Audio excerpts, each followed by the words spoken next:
I had the pleasure of doing an interview with Lanier Burton. He is a comic creator who did it a little bit of a different way. He just got started. So, only 1 year ago, he made the decision to get into comics. He now has over 200 pages of comics. He's pushing them out on Web Toon and through his site, and he's built a brand for himself very quickly, very powerfully. There's a lot to learn here. Pleasure talking to him, and we're going to get into how he did it and how you can too.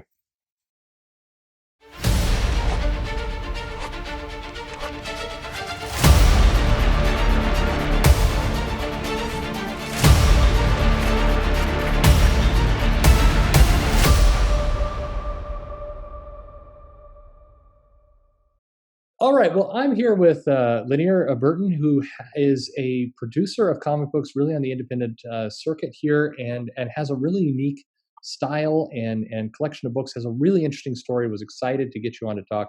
How are you doing today?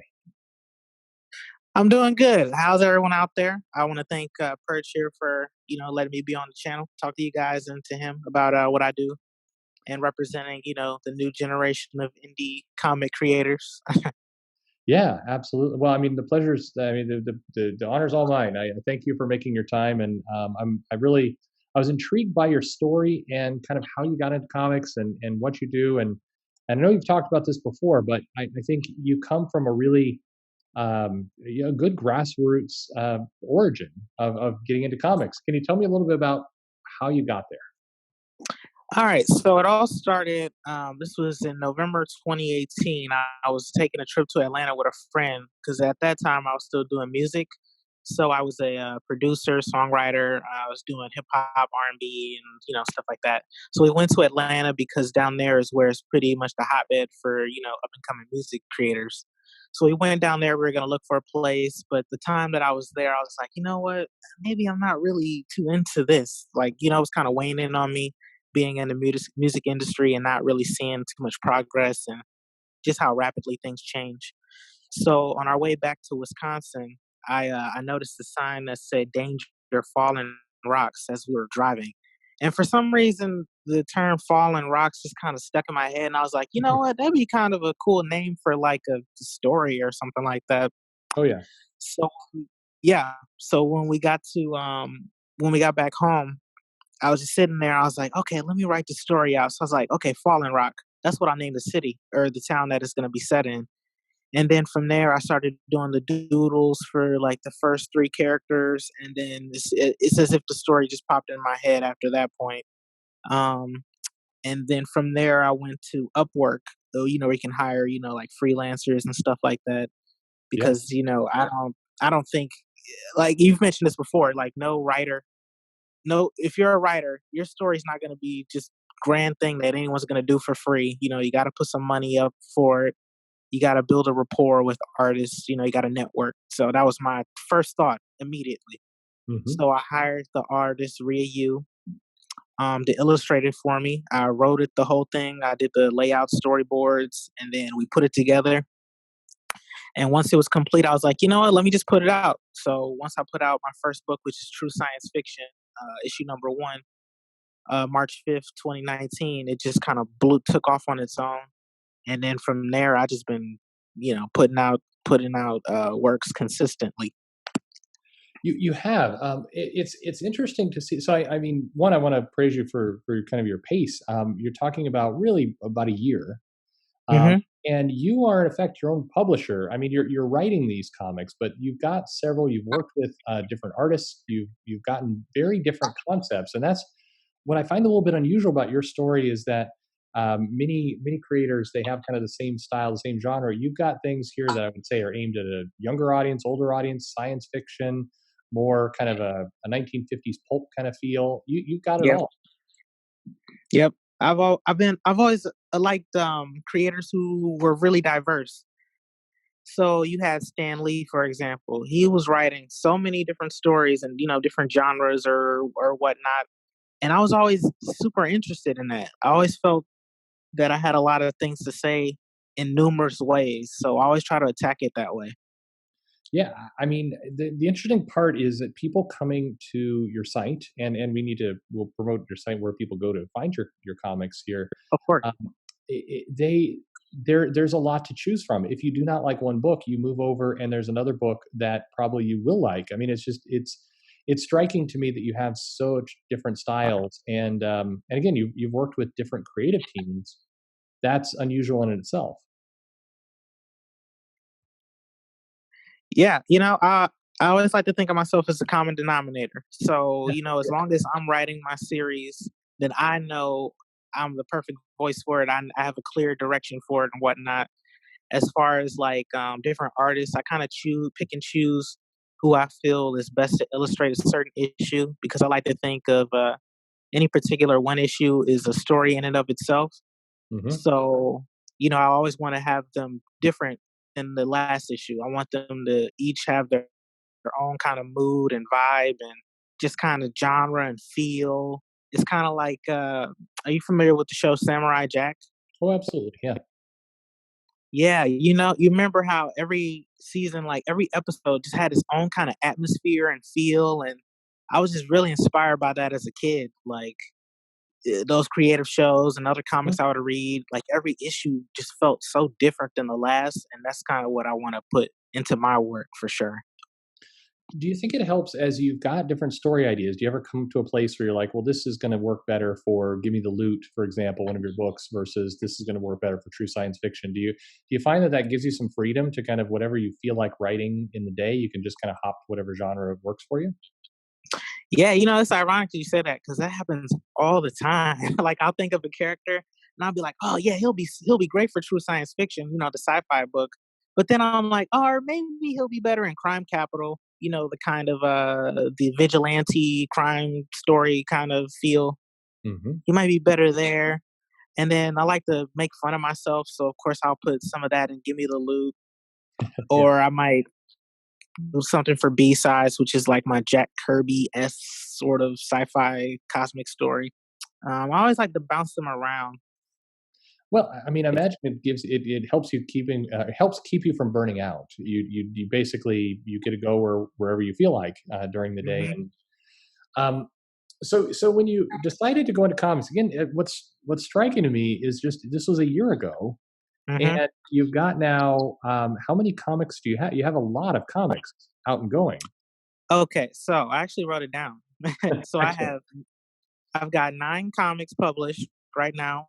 I've got 4 in the true science fiction series, 3 in Gimme the Loot, 1 in B-sides, and then 1 in Crime Capital. So there's 4 different series. So far I've amassed of over like 3K views, put together. 65 subscribers, 47 likes.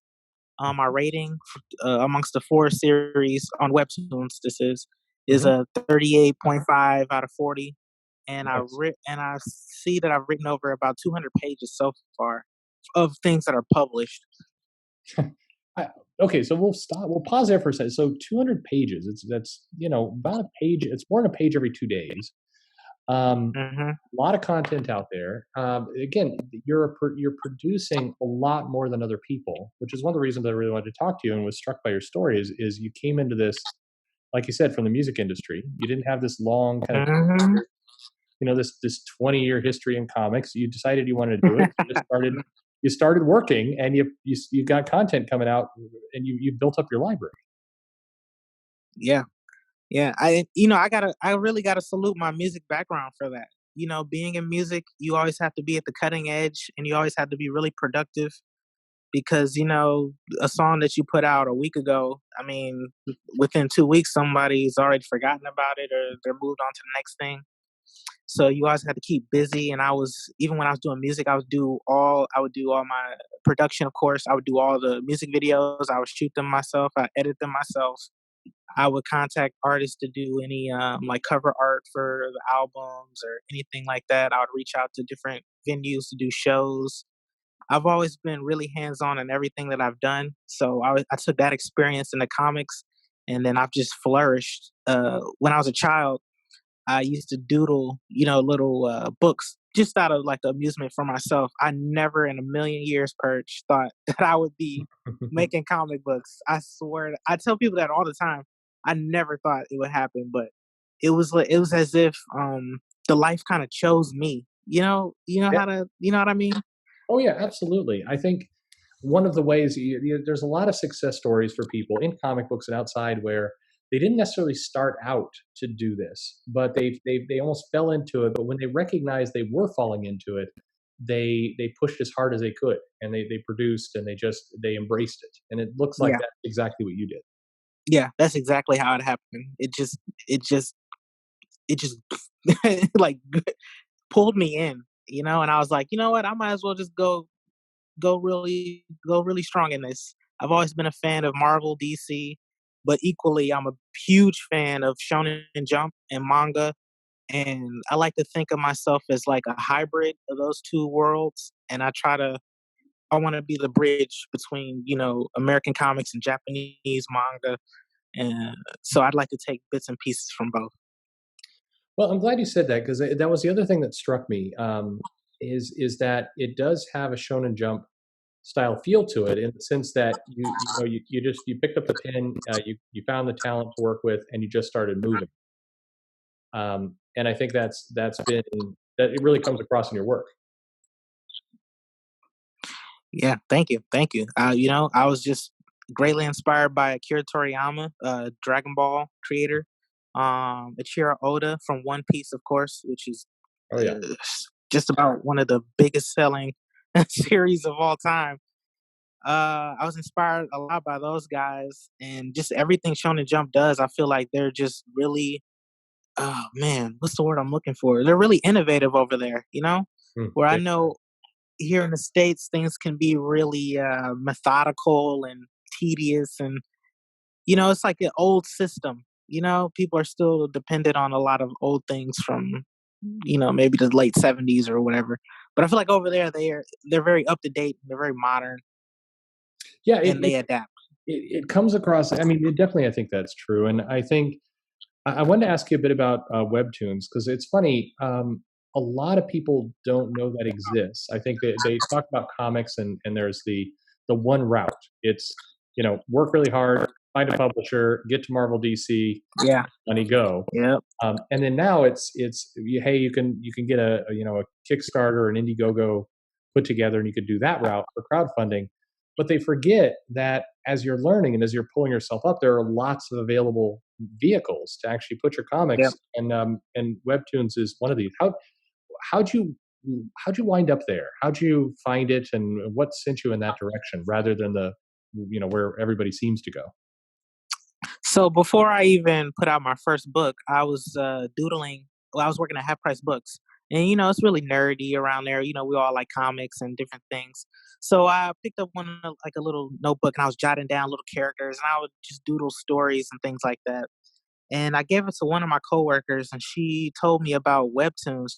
She's like, "Yeah, this stuff kind of reminds me of you know things they put on webtoons. When you put out a book, you should look into that." And I don't know, I just kept it in the back of my mind, and then I started looking into webtoons, and I saw that they have like a format that's, typical of the web comics that's on there. And I was like, what if somebody made like actual comic books, but then they just put it on webtoons? Because I didn't see anyone do that. It's mostly like 5 pages and then the story's done. But for me, I like to do 30, 20 pages, and then that's my whole thing. So I kept looking into it, and it was free, and I noticed that it's on the rise as far as like the branding, and you see commercials of it now. Hmm. And a smart businessman needs to take advantage of something that's starting to come to the public's the forefront. So I started putting my work on there, and it was a pretty big move for me, a great move, I would think. Yeah, no, absolutely. I think a lot of creators get held back by feeling like they have to go to these very big places all at Oh once. yeah. Um, and what's interesting is you talk to the people who are successful, and what you find is that many of them they just got started. Even if they didn't know how to get all the way to that end point, they found a smaller point. They found a destination that was within reach. They got there. They started to build up that library, that practice, that habit, and then like you, within 1 year, you've got tons of content up there. You've got 200 pages worth of content, and Mhm. and you've got And a big, that's just published. yeah, Yeah. that's published. I mean, you've got a bigger portfolio than most. One year Yeah, in. I'm actually working on like 7 other comics as we speak now. I find that amazing. So you've worked with multiple different artists at this point. Are there any kind of styles or suggestions? What's worked for you when you find an artist? Do you kind of fit the artist to the topic you're writing, or how do you get that collaborator that works? So I'll usually look at their resume and I'll try to see, how their art style looks and things that they've done in the past. I'll look on their social media, see what they post. And then from there, like I'll reach out and I'll say, hey, I'm an indie creator. I've done these many works. You can check out my portfolio. And then from there, I just try to build a rapport. I talk to them about the idea that I have, and I'll shoot them the script that I write and some of the layouts, and then it usually just goes from there. But I try to be, very open minded to a lot of different styles. I don't like to pigeonhole myself into just doing one thing because I feel like uh, art is subjective. So I know a lot of people may not like this style, but a lot of people would like it. I always feel like it's good to be open, and I feel that my success for true science fiction, my big series, of course, is because of that experimentation, where you don't the drive the factor that brings people in is that every issue is just so different than the last in terms of visuals, and you don't know who will pop up or what the story will take you, and I think people really gravitate to that. Yeah, I mean it's a library, and I think if you can't catch somebody with one, you've got others, and it makes you look. I mean, honestly, it makes you look bigger. It makes you look like you're running a publishing studio, which you kind of are. You are running your own publishing studio. Yeah, I always think about that, Perch, because I'm always in the heat of things that I can never look outside of myself. And I'm like, oh man, like I've actually done a lot more than what I think. Because to me, I'm still like, I'm just a little guy. I still got to do more. But my contemporaries tell me that they need to catch up with me, which is always funny to me because I'm like, hey, if that's what you feel. No, I mean I think it's true, and I think again, kind of going back to webtoons for people who don't know about it. I mean, you have a site; it's relatively easy to get an account, start putting stuff there, get yourself a library. Mhm. They take care of the mobile view, the world view. There's a lot of debate right now about printed versus digital and how digital will never go. And I think people get caught up in this argument. You took a short route to just go digital, get your stuff put together, use Webtoon as your vehicle, and Mhm. you just ignored all those other pieces, which is good. You didn't let it hold you back. Yeah, because I feel well, I was born in '92, so I kind of have a different process than a lot of the older guard in the industry, and I always think about accessibility.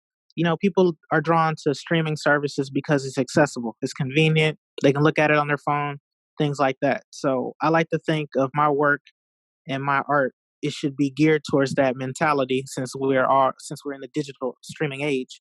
So I was thinking, what's the most convenient way people can read my art? They can connect it to other people that they know might like it. What's the best way to get known? And then again, it just kept going to webtoons, and I was like, you know what? Let me try webtoons.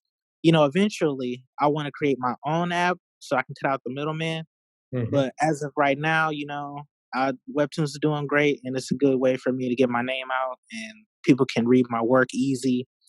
And if they really like it, they can buy a print from me as well. Because I still like to do prints and book signings. I think you should attack it on both fronts. Oh, for sure. Hmm. And so it goes without saying. So I want to catch it because some people are probably thinking this, asking or wondering about it for themselves now. How do you? So pretend I don't know.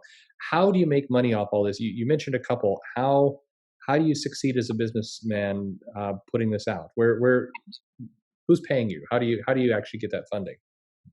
Well, when you're an independent person and you're starting up your own business, your own publishing company, you're gonna put a lot more money into it than you're gonna get Yeah, out of it, for sure. in the first couple of years or whatnot. So the goal is to make enough money so you can reinvest into your business. So, from things that I do as far as I do print runs of all my series, right? So then I'll contact a local bookseller or bookstore or whatnot, and then I'll tell them about my projects.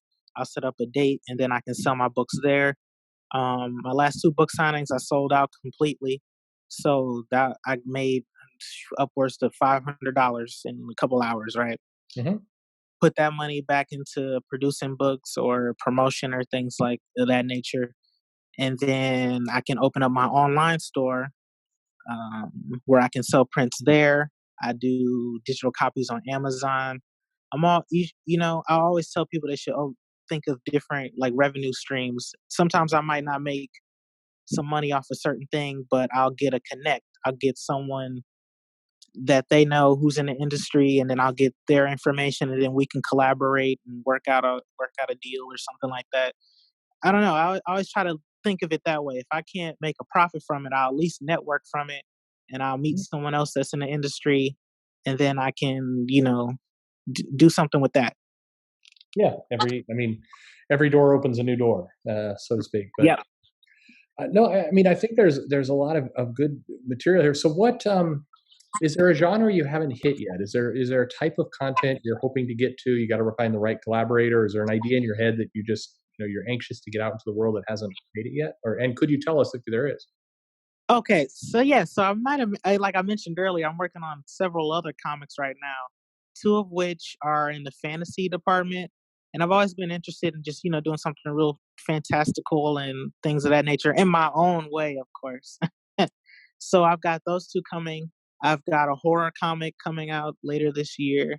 That one I was really excited to do because I've always wanted to do horror. There's always horror elements sprinkled into my work throughout my catalog, which I think people can see.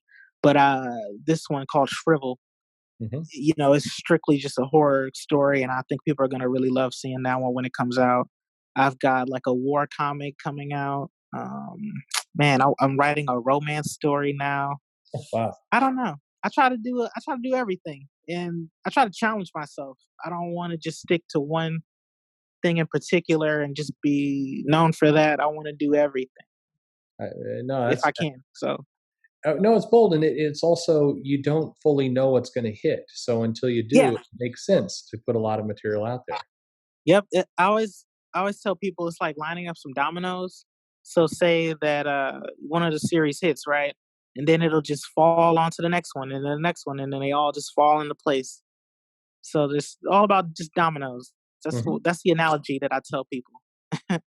So if people, so first of all, of the content you've got, so let's walk through it really quickly. So true science fiction.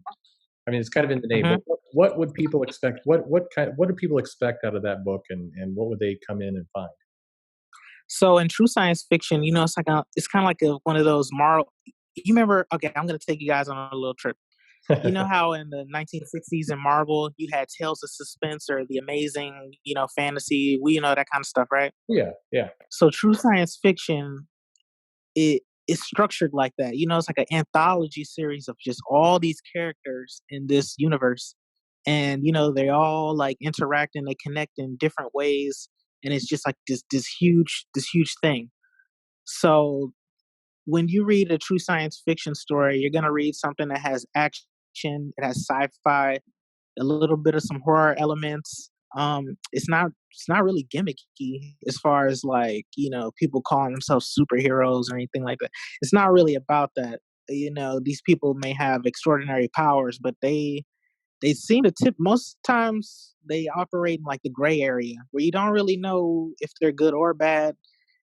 They're mostly out for their own selves and they have their own agenda. So when you read true science fiction, you're going to get a huge, colorful cast of characters, and they each have their own motives. And it's like a chess game between all of them. They're trying to get something. Everyone's trying to maneuver and do their own things. It's one of my favorite series. If you have a Gimme the Loot, that's way more lighthearted. It's Yeah. like an homage to the old comic strips back in the 30s, 40s, 50s, that kind of stuff. It's parody. I can make fun of myself and I can reference, things in my artistic history. I might reference a song that I might have written or, you know, things like that. Mostly carefree and just funny. Well, and Give Me the Loot is a super fun book, first of all, and it does have that Oh, thank you. feeling of yeah, it has those feeling of the comic strips of kind of that feel, but it could be enjoyed by a younger audience, I would say. Oh yeah. True science fiction is more for an older audience, Hmm. but not. I mean, all this stuff. I don't think there's really an age limit here, and it's going to appeal to different people, but it's definitely, I think it's accessible by a lot of people. I think I would say. Oh Uh, yeah, yeah. I like to write in a way that isn't like condescending or I look down on my audience. It can be read by anyone. yeah. And I think these days we see that kids read things that are way more out of their, maturity level, so to speak. Well, yeah, it was kind of what I was getting at. I think there's a lot of people who are trying to do, quote unquote, kids comics, but it misses because it doesn't feel like anything a kid would actually want to read. Hmm. Whereas what you've done here, it could, you could appreciate it as a kid or for a younger audience, but it's really, it highlights the fun. It's got some humor to it. It's just a solid story. The art is easy and accessible to view. It doesn't feel like you're pandering to kids. It feels like you're just trying to put a story out that everyone will enjoy. There we go. That's always my goal. I try to put something out that people can, it can entertain them, and it hopefully it can inspire them to create their own stories. Yeah, I no, I think it's well. I mean, in general, and I want to hit it was so B sides as well is got that you mentioned Hmm. before. It's that Jack Kirby's kind of cosmic crackle type title. Hmm. Is that the way to kind of describe it? Yeah, B-Sides is one of my favorites in that, it's gonna be a six-part saga. And when I was younger, I would read The Fourth World, like that entire Jack Kirby series, and I just loved how epic it was. But in my mind, I'm like, I would have written things differently. So I was like, let me try to write a story that's kind of like that. So B-Sides is it follows a character named Brack the Strifer, and what Strifers are, they live in this universe called Elsewhere, and Elsewhere is pretty much like this lawless universe where there's a lot of different alien races and people are typically doing whatever. There's not really any governing faction that controls everything. But strifers are kind of like mercenaries, and they take up jobs to get money and things like that. So Brack, he's one of the strifers. You have Didon, who's another an antagonist of the series, and then you have Brack's friend Corn, who's also a strifer. And the story really settles around those three, but it also happens to have characters that were introduced from true science fiction. So those two series are intrinsically linked together. Besides, just happens to focus more on things that are more cosmic and that fit into this elsewhere universe. And I don't know, it's like a really big scale, Yeah, epic, just boom, action, sci-fi, horror, that kind of stuff. yeah. No, it has that feel to it. I think we have three titles here, very different concepts, and you have other work up here as well. Like you said, it's an anthology series, true science fiction, so you get a bunch of different genres even within that. Mhm. So Mhm. very impressive. I think that I mean the key. I just want to loop back to it here. Then I want to make sure people know where to find you and how to support you and everything. And we'll put some things Oh, up sure. on the screen during the interview. Um, the key here is that you're proving that you can go make a Webtoon account.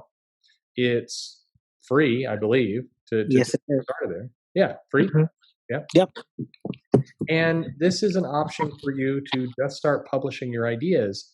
And it's almost it gets you over that intimidation factor of you can't possibly start until it's perfect. And I think the only way to get perfect is to practice. So you start getting your things out, you start learning, and a lot of these webtoon stories that are up there have there's millions or at least hundreds of thousands of people who are reading. I mean, as they Yep. grow, that's a bigger audience by and large than comics has. And again, this is all digital. Yeah.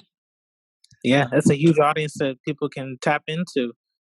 Yeah, I mean, I think if you're an indie creator, you're trying to come up, you're just trying to learn the ropes, get your material out there, again, build that portfolio to whatever your goals are. Seems like a no-brainer to take something like this. It takes the technology out of the picture. You can just start working, and I think it's incredible.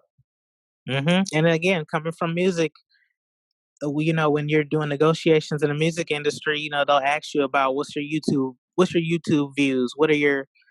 your numbers here, your numbers there, and like Webtoons can provide that for you. They can give you numbers, they can give you stats, they can give you things where people like publishers, if you want to go that route, they can look at that and be like, okay, he has a lot of fan engagement.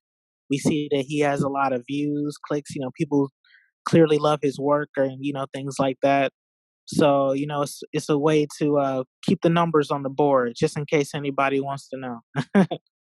Yeah, no, I mean, a lot of people will look for consistency. I've stressed this before that if your goal is to get into one of the big two publishers, and that's really what you want to do with your life, one of there's of course networking, and there's being just the perfect talent at the right moment, and those are all important things. But Mhm. showing that you have consistency, showing that you can meet a deadline, just get product up and going is powerful. A lot of people fail at that level, so I'm very impressed with what you've done.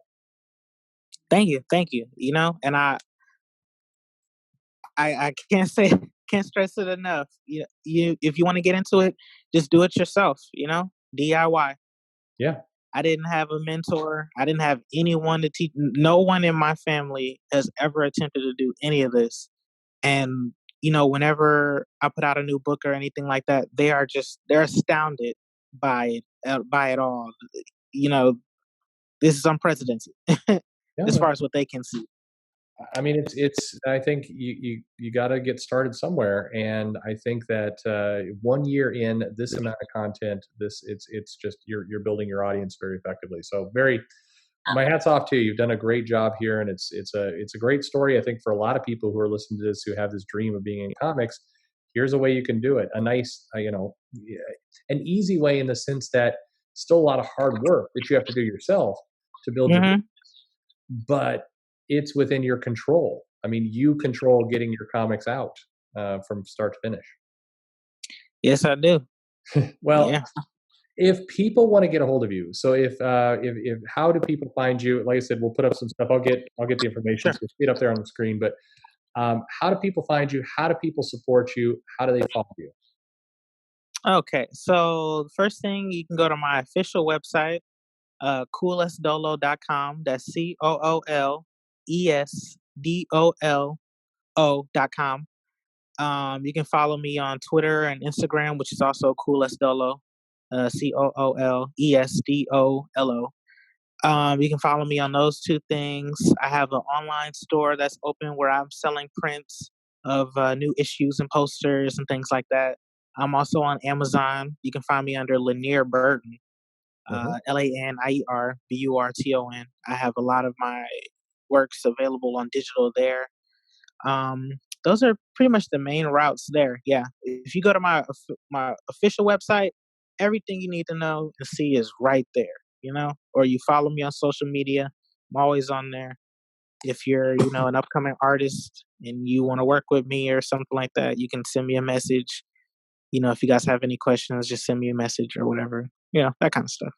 Yeah, I think that for people going to your site, I mean, one thing you'll quickly notice, you've got your YouTube link, your Twitter, Instagram, yeah, Apple. I mean, you've got everything here for you. You've got your brand all presented there, and again, I don't know how many people who are 20-year veterans of this business who haven't gotten this far. So again, much respect. I think you've done an amazing job here. Thank you very much. Branding is important, people out there. All right, branding is very important. Branding is. I know absolutely. 1 year, very cool. Well, thank you very much for spending the time with me today and sharing some of your advice. I hope a lot of people listening to this, maybe it gives them that little boost and encouragement to get out there, see some comics. If you don't want to create comics, so there's a bunch of content out here waiting for you. You could in 5 minutes you can be viewing this stuff. So follow the links on the screen. Get out there. Lanier, I just thank you very much for your time today. Thank you, Perch, and thank you to everybody out there listening. I hope you guys are all staying safe out there. Even if you're not super creative and you just want to enjoy some great stories, then I just want to provide that for you guys too. So you don't even worry about it. I got you covered. That is awesome. Well, thank you very much, and again, nice talking to you.